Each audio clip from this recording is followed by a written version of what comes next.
I stare at Sarah, my heart pounding as she stands confidently in front of the board, presenting a marketing strategy that feels like it's been lifted straight out of my rejected proposal from last year. I remember the meeting we had where I pitched this very idea, only to have her dismiss it with a flick of her wrist and an indifferent shrug. Now here she is, stealing the spotlight, claiming this as her own. The room buzzes with excitement at her presentation, new ideas, creative twists, all wrapped in Sarah's polished delivery. But beneath the surface, I'm seething. The betrayal cuts deep like a knife to my gut.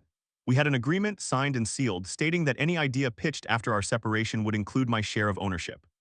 Yet here she is, blatantly ignoring this clause for her own gain. I try to stay calm as questions from the board start flooding in. Each one she answers with poise and precision, painting herself as the visionary behind this new direction. My mind races through scenarios of how I can expose her deceit without causing a scandal that could destroy our fledgling company. But every solution seems fraught with risks, damaging the business or even getting me entangled in legal battles. The meeting draws to a close, applause echoing around us as Sarah steps aside. I take a deep breath, readying myself for what comes next. As she moves towards me, her smile tight and fake, I realize this is my moment to act. Sarah, I begin, my voice steady but firm, I appreciate your presentation today.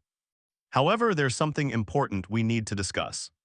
She raises an eyebrow, the mask of professionalism slipping for a split second before she regains control. Of course, what's on your mind?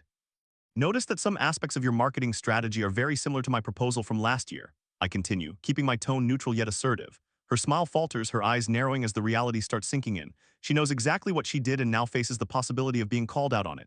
Sarah, we both signed an agreement stating that any idea pitched post-separation would include my share. I press on. I'm here to ensure our partnership remains fair and transparent.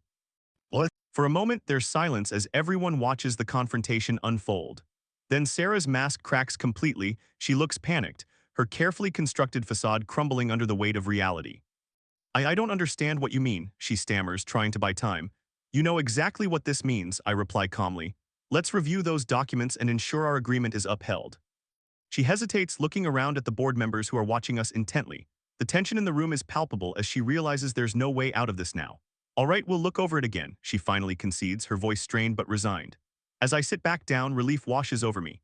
Justice has been served, and while my initial anger remains, the satisfaction of standing up for myself is overwhelming.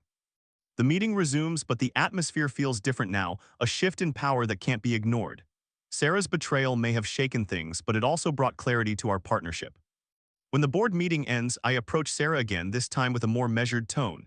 We need to move forward together, I say softly, but let's make sure we honor our agreement from now on. Her eyes meet mine, and for a brief moment there's regret in them.